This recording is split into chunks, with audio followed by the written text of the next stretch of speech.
Everyone welcome to achievers academy. तो हमें पता है कि हमारा जो है इंडिकेटिव सिलेबस आ गया है DSSS का। ठीक है, अब जो इंडिकेटिव सिलेबस आया है उसके अंदर आपके एज इट इज़ ही NCERTs के ही टॉपिक्स गिवन है, लेकिन कुछ टॉपिक्स हैं जो आपके थोड़े से एडवांस लेवल के लिख दिए गए हैं। लेकिन अगर हम प्रीवियस ईयर देखें तो आपका 2018 का हो गया, 15 का हो गया, 21 का हो गया, कभी भी कोई भी टॉपिक है वो बस वहाँ पे टच किए हैं उन्होंने, एग्जैक्ट बिल्कुल डिटेल में नहीं गए। क्यों? क्योंकि हमारा जो एग्ज़ाम है PGT का, वो आपका क्या होता है, हम नेट का एग्ज़ाम नहीं दे रहे, PGT का एग्ज़ाम दे रहे हैं। तो यहाँ पे आपको कुछ नेट के लेवल्स के टॉपिक लिखे हुए हैं जो सिर्फ टच करने हैं, बाकी यहाँ पे आपको जो डिटेल है वो NCERT ही पढ़नी है। डाइवर्सिटी ऑफ लिविंग वर्ल्ड आपका फर्स्ट चैप्टर हो गया। Structural organisation of cell, animals, plant physio. Plant physio में आपको सारे चैप्टर्स अच्छे से करने हैं। आपका फोटो सिस्टम हो गया, रेस्पिरेशन हो गया।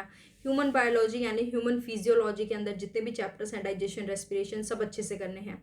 सेक्सुअल रिप्रोडक्शन प्लांट्स में, एनिमल्स में ये करना है। जेनेटिक्स हो गया, बायोलॉजी इन ह्यूमन। देखो ये सारे चैप्टर एज इट इज़ आपके NCERT में गिवन है, यही चैप्टर्स हमें करना है। इकोलॉजी आपको पूरी यूनिट अच्छे से करनी है। फिर हमारा आ जाता है एनिमल किंगडम, जिसके अंदर इनवर्टिब्रेट्स भी आ गए, कॉर्डेट्स आ गए। फिर आती है सेल वाली यूनिट, बायोकेमिस्ट्री। बायोकेमिस्ट्री के अंदर आपका क्या होगा, कुछ तो आपका बायोमॉलिक्यूल्स के अंदर आ गया, कुछ मॉल बायो के अंदर आ गया, तो बायोकेमिस्ट्री इंक्लूड होगी। सेरिकल्चर, वर्मी कल्चर, देखा जाए तो सेरिकल्चर क्या, सिल्क वॉर्म्स, अर्थ वॉर्म्स, यही सब का कल्चर हो गया। तो इसमें एज सच आपका मतलब कुछ अलग से क्वेश्चन नहीं बनेगा, आपका बहुत डिटेल मतलब बहुत छोटा क्वेश्चन हो गया। जैसे सेरिकल्चर क्या होता है, ठीक है, सिल्क वॉर्म्स की रियरिंग, वर्मी कल्चर, अर्थ वॉर्म्स की रियरिंग। अगर आप ऐसे भी गूगल पे देखोगे तो इनसे आपके ज़्यादा कुछ क्वेश्चन ही नहीं बनते, ये टॉपिक्स ही ऐसे हैं, तो इन सब से इतना कुछ घबराने वाला नहीं है। इन्वायरमेंटल बायोलॉजी आपका इकोलॉजी के अंदर ही कवर हो जाता है। Biotech, immunology, animal physiology. देखो अगर आप देखोगे ना, ये छोटे छोटे जो टॉपिक्स है, ये आप पॉल्यूशन, जिसने भी इकोलॉजी यूनिट अच्छे से की है तो उसने देखा होगा कि ये सब छोटे छोटे टॉपिक्स आपके उसके अंदर ऑलरेडी कवर हो चुके हैं। डेवलपमेंट बायोलॉजी, अगर आप एनिमल किंगडम अच्छे से करते हो PGT में, तो एनिमल किंगडम में स्टार्ट जब होता है उससे पहले आपको डेवलपमेंट बायोलॉजी करनी पड़ती है। डेवलपमेंट बायोलॉजी में मतलब बायोलॉजी डेवलप कैसे हो रही है, डेवलप होने के मतलब किस तरीके से आपकी लेयर्स बन रही हैं। हमें पता है कि हमारी 3 लेयर्स होती हैं, जैसे एक्टोडर्म, मीसोडर्म, एंडोडर्म। इस तरीके ये किस तरीके से डेवलप हुई है, कैविटी जैसे उस कहाँ पे प्रेजेंट होती है, तो इस तरीके की ये होती है आपकी डेवलपमेंट बायोलॉजी। तो एनिमल किंगडम जब भी स्टार्ट करते हो तो उसकी जो स्टार्टिंग वाला फेज होता है दैट इज डेवलपमेंट बायोलॉजी। फिर माइक्रोबायो यानी वायरस वगैरह से रिलेटेड हो गया आपका। मेडिकल लैब में जो आपकी टेक्निक्स होती हैं। मेटाबॉलिज्म हो गया, मेटाबॉलिज्म वाला आपका रेस्पिरेशन में हो गया। Computational biology, biostats, बायोइन्फो।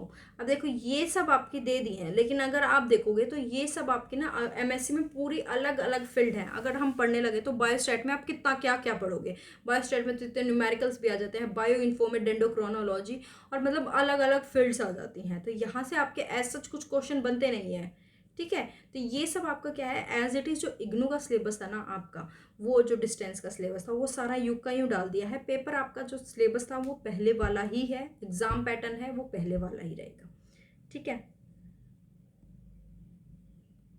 और भी मैं आपको दिखाती हूँ कुछ टॉपिक्स इन्होंने, देखो ये हो गया रिमोट सेंसिंग, ये नेट के टॉपिक्स डाल दिए, लेकिन इनसे आज सच आपके कुछ क्वेश्चंस यहाँ पे बनेंगे नहीं। तो इस तरीके से आपका यहाँ पे इन्होंने जो टॉपिक्स हैं आपके क्लास +2 के, कुछ टॉपिक यहाँ पे आपको BSc के, थोड़े बहुत टॉपिक्स आपको BSc के करने हैं। और अगर आपको ज़्यादा कुछ है ना तो बस इन छोटे छोटे टॉपिक जो खुद से पढ़ रहे हैं उनको ये छोटे छोटे टॉपिक्स अपना गूगल करने हैं और बस इनके बारे में देख लेना है, इससे ज़्यादा इसके बारे में नहीं करना, ठीक है। बाकी आपको ज़्यादातर क्या करना है, क्लास +1 एंड +2 की NCERT को बहुत अच्छे से करना है। प्रीवियस ईयर को दोगे, प्रीवियस ईयर जब आप दोगे तो देखो आप प्रीवियस ईयर जब दोगे आपको खुद से आइडिया लग जाएगा कि हाँ इतना एडवांस कुछ भी नहीं आता है, ठीक है। आपका जो DSSS का एग्ज़ाम रहता है वो हमेशा ही NCERT ओरिएंटेड रहता है। बेशक से यूँ बोल देते हैं कि हाँ कहीं से भी कुछ भी आ जाता है, कुछ स्पेसिफिक सिलेबस नहीं है, लेकिन कभी भी NCERT से बाहर नहीं रहता है, ठीक है। आपका NCERT ओरिएंटेड ही एग्ज़ाम रहता है। तो हो सकता है NCERT को थोड़ा सा डिटेल में पूछ लेंगे, ज़्यादा डिटेल में पूछ लेंगे, बट आपका कुछ भी NCERT से बाहर नहीं आता है। ये आपका मतलब आपको इसमें इतना कुछ घबराइए तो कुछ नहीं।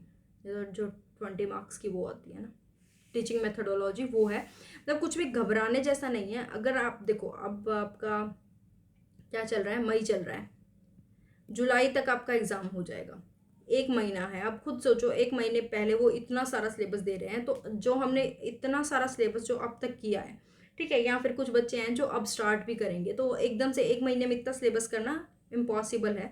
तो आपको क्या करना है, जो आपने किया है उसी का मैक्सिमम रिवीजन करना है, +1 और +2 की बहुत अच्छे से एनसीईआरटी करनी है। उसके बाद आप जो टॉपिक्स आपको नए लग रहे हैं, बस उनको गूगल करना है और उनका आपको जनरल आइडिया लेना है कि इस टॉपिक, मतलब इस टॉपिक के अंदर ये चीज़ें होती हैं। बस इसके अलावा आपको कुछ भी नया यहाँ पे नहीं करना है। जो आप पहले कर रहे थे वही यहाँ पे करना है। क्यों? क्योंकि अगर आप प्रीवियस ईयर देखो, आप प्रीवियस ईयर पीजीटी के इससे पहले जितने भी हुए हैं, अगर आप DSSP के नहीं, KVS के देख लो, NVS के देख लो, चंडीगढ़ के देख लो, कहीं पे भी जो आपके पीजीटी के एग्जाम्स हुए हैं, हरियाणा के देख लो, मतलब जो एस्टेट ही देख लो, चाहे जितने भी पीजीटी के एग्जाम्स हुए हैं, आप कहीं पे भी आपका नेट लेवल टच करके नहीं आता है। हमेशा एनसीईआरटी के ही इर्द गिर्द आपका सिलेबस घूमता है। तो आप पीजीटी का ही एग्जाम दे रहे हो, और पीजीटी के जितने भी एग्जाम्स होते हैं वही क्वेश्चन आपके घूम फिर के आते हैं। तो आपको जो तैयारी जैसे कर रहे थे ना, आपको वैसे ही करनी है। ये इंडिकेटिव सिलेबस आपको सिर्फ आइडिया दे रहा है। तो आपको सिर्फ जो पहले तैयारी कर रहे थे वैसी करनी है। एनसीईआरटीज को ही बहुत अच्छे से यहाँ पे पढ़ना है। कुछ टॉपिक्स आपको थोड़े थोड़े से करने एडवांस लेवल तक हैं। फिर भी अगर आपको कुछ डाउट्स हो तो आप कमेंट सेक्शन में ड्रॉप कर सकते हो। Okay, thank you.